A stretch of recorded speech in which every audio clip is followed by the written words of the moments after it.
and welcome to GWiz Academy. In this video we will see how to log into cPanel in 3 different ways. So first way is adding /cPanel after the domain name, and second way is adding a port number after the domain name, and the third way is adding cPanel dot before the domain name.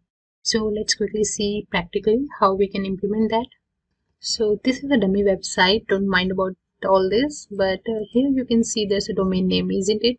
So for your domain name you can just enter /cPanel and click enter.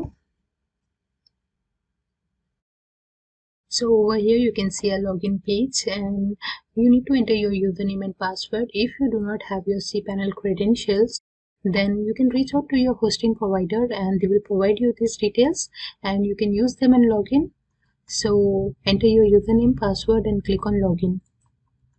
See, we have successfully logged in, and now let's try the second method.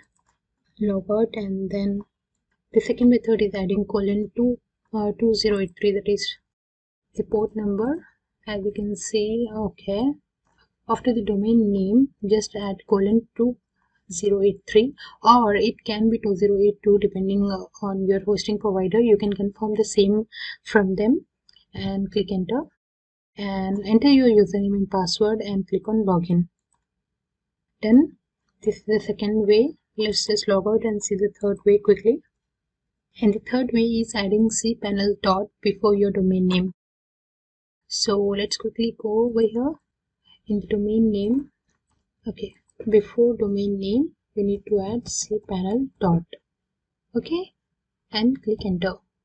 And you can see over here you need to enter your login details and hit enter. Login.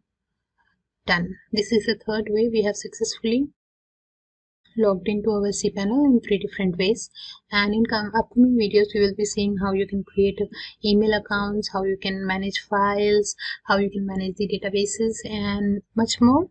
So yeah, if you have any doubt, please let us know, and also if you're watching this video on YouTube, please do subscribe to our YouTube channel. Thank you.